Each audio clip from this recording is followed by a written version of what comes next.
I don't know why I do that. I don't understand. You know, it's weird. Hold on a minute.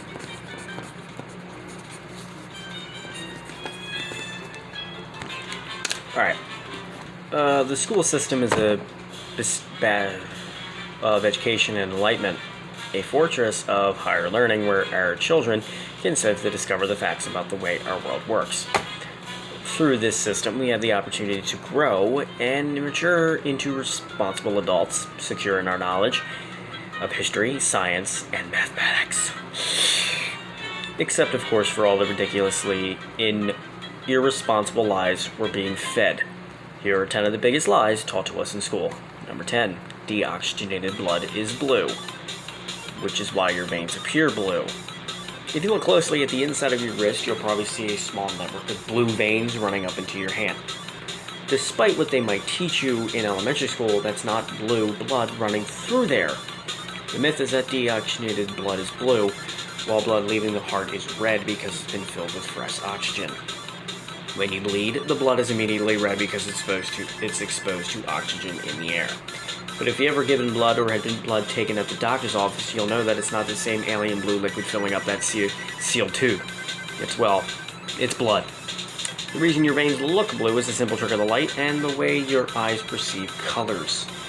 When light filters through layers of skin, the low-frequency wavelengths, like red, are refracted by pigmentation and thin fat layers, leaving mostly blue light to reflect back to your eyes. An albino person will usually have red veins because of the lack of pigmentation in their skin. Number 9. There were 13 original colonies in America.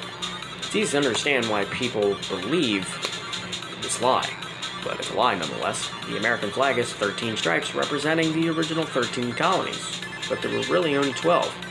That's because Delaware was never a separate colony. After the British invaded the region and stole it from the Dutch in the 1960s, the Delaware Territory was juggled between Maryland and Pennsylvania. Eventually ended up under the ownership of William Penn, the guy who also owned Pennsylvania. And it remained a part of Pennsylvania until the Revolutionary War. In fact, it wasn't even called Delaware. It was just known as the 3 lower colonies. But guess what? I know one thing. We're the first state, so take that. If it wasn't for us Delawareans, you wouldn't be a state. Sorry. Number 8, liquid glass. The myth. Old window panes are thicker at the bottom because glass is slow-moving liquid. Where do people come up with these things? At some point in time, a historian looked at an ancient window pane and noticed something unusual. The glass was thicker at the bottom than at the top. Since there was no other way to account for it, he came to the conclusion that glass was an extremely slow-moving liquid that settled over the years, resulting in thin, brittle glass at the top that gradually thickened towards the bottom edge of the window pane. No, what glass is smelted sand. And then everybody believed him. Well, everybody believes everything they hear online. The myth spread until even college professors were teaching it in their classes, since every scientist don't understand science sometimes. But one researcher recently decided to test the viscosity rate of flow of glass and came to the result that even the least vicious type of glass wouldn't change much before 10 to the 32nd power years, about 3 times the length of the existence of the universe. Though why we should believe him more than the first scientist is a bit of a mystery. Effectively, they are both making it up. The real reason antique glass windows are bottom-heavy goes back to the way they were made in the Middle Ages. Window makers would blow glass into a large sphere, then flatten it into a disc by spinning it. The spinning motion caused the edges of the disc to thicken, much like spinning a pizza dough. And when they cut the disc into windows, they placed thicker side at the bottom for stability. Number 7. Europeans invaded Africa and kidnapped the slaves. This isn't meant to trivialize slavery or pardon any of the people who took part in it or condone it in any way. But let's face it, most Americans are under the impression that colonial era slavery got its start with white people sailing over to Africa, kidnapping hundreds of thousands of people and bringing them back to Europe and America in chains. Parts of that are true. There were a lot of chains, and many Africans were certainly kidnapped. But despite the picture painted by many history textbooks, the majority of those slaves were actually sold to Europeans by other African slave traders. Slave traders who had been operating on the continent for thousands of years. Slavery is nothing new to the world. It was actually pretty normal around that time. In fact, Egyptians were using Caucasian slaves in their armies during the 13th century. Heck, even the Bible endorsed this practice. As far as the Atlantic slave trade was concerned, in every country, African slaves were typically members of a defeated tribe. But as soon as the slave traders realized that Europeans would pay for their slaves, they actually began kidnapping people just to sell them on the Nigerian coast. And speaking of lies about slavery, number 6, Abraham Lincoln was strongly opposed to slavery. Abraham Lincoln is often put on a pedestal as one of the greatest opponents of slavery for freeing the slaves with his Emancipation Proclamation in 1862. In fact, he struggled with conflicting and ambiguous views on slavery, not to mention sexuality, during his entire presidential career. He wasn't a stalwart supporter of abolition. He only wanted to do what would make the Union stronger. Remember, this was a time when the Confederate States had split from the Union and were at war. In his own words, if I could save the Union without freeing any slave, I would do it. And if I could save it by freeing all the slaves, I would do it. And if I could save it by freeing some and leaving others alone, I would also do that. What I do about slavery in the colored race, I do because I believe it helps save the Union. This is called talking out of both sides of your mouth. See, he didn't care about the slaves. He wanted the Union to be put back together. Kind of change your views on Abraham Lincoln, doesn't it? The Emancipation Proclamation didn't really touch on racial equality or human rights. It was a wartime decision. As a fit and necessary military measure, all persons held as slaves in the Confederate States were thenceforward be free.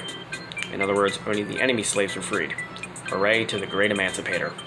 Let's face it, if Honest Abe really wanted equality, Martin Luther King probably wouldn't have a holiday named after him. And number 5, diamonds are made from coal. If you believe that diamonds are made from highly compressed coal, don't worry, so does everyone else. But it's completely false. If you couldn't tell, if you made it this far in the video and you didn't know that already, you might want to click off. Diamonds are found in vertical shafts filled with rocks formed by volcanoes, while coal is mainly found among other types of rocks like limestone and shale. Coal is almost never found in the same type of environment as diamonds. Coal is formed near the surface from plant matter, while diamonds are formed in the Earth's mantle, over 90 miles closer to the core, and then carried up to the crust during volcanic eruptions. It's true that diamonds are formed from carbon by intense heat, 2,000 degrees Fahrenheit, that's 1,100 degrees Celsius, and high pressure, but it's unlikely that carbon comes from coal. So while the idea of a lump of coal becoming a beautiful diamond makes a pretty picture, it's still one big spoonful of lies. On the other hand, modern science can pretty much turn anything into a diamond in the lab, even the corpse of your recently deceased loved one. Aww. Number 4, the Founding Fathers were all Christian. One of the prevailing myths taught in history class is that the Founding Fathers of America were all Christian. The Declaration of Independence talks about God. The Pledge of Allegiance, which incidentally wasn't even created until more than a century later, uses the words under God. And it also jumbles together that the idea that Washington and crew were Bible-thumping Christian men. Well, they weren't. For starters, Thomas Jefferson and Benjamin Franklin were believed to be deceased, I don't even know, who don't follow the Bible explicitly but assume there's a God.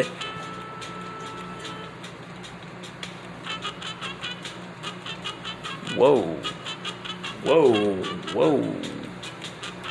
That's weird. Because nature is so great. George Washington most likely followed pantheism, which is the belief that nature is God. John Adams was Unitarian, a offshoot of Christianity that believes Jesus was a great guy, but not God's son. Alexander Hamilton was a typical Christian, but only later in life after his son was killed. Number 3, Van Gogh cut off his own ear. If you ask a random person to describe Vincent Van Gogh, they're more likely to tell you that he cut off his ear and mailed it to his girlfriend. None of that ever happened, but the truth is probably even more gruesome. The new theory on Van Gogh's ear is that it was sliced off by his fellow painter, Paul Gauguin, during a fight.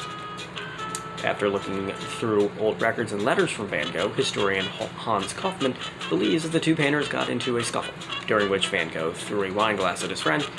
Paul responded by unsheathing his sword, and as you do, and sliced off Van Gogh's ear. He then made up the entire story of Van Gogh going mad so that he wouldn't be arrested. There was obviously a rash of it going around because the homosexual lovers, Arthur Rimbaud and Paul Verlaine, got into a similar scuffle.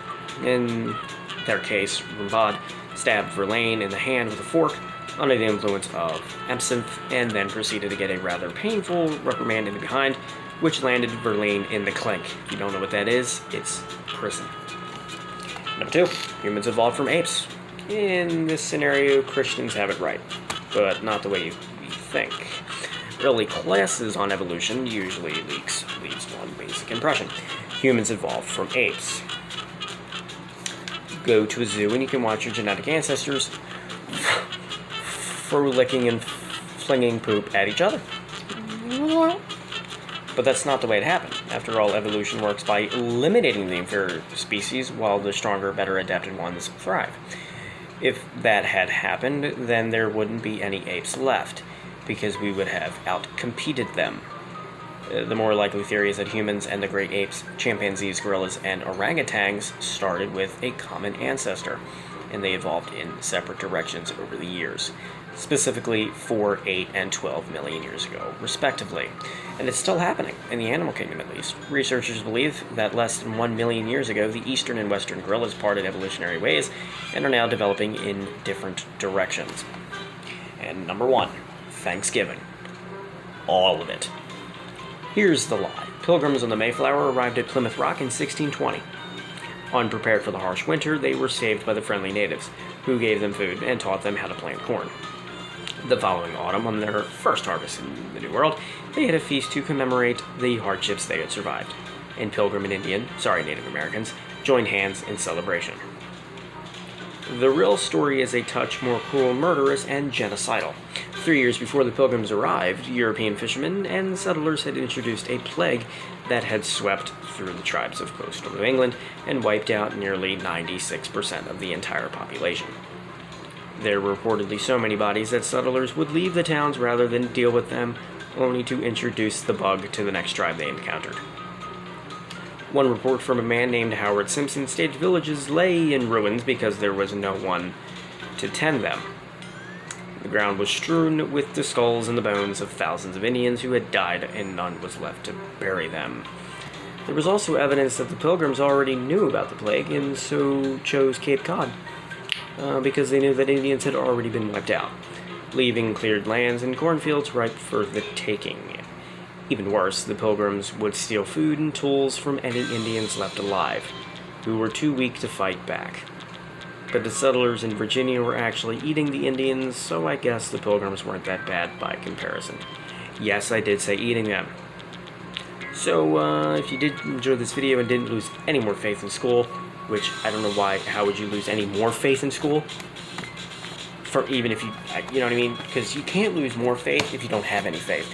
Anyway, thank you all for watching, and I will see you in the next video. Bye!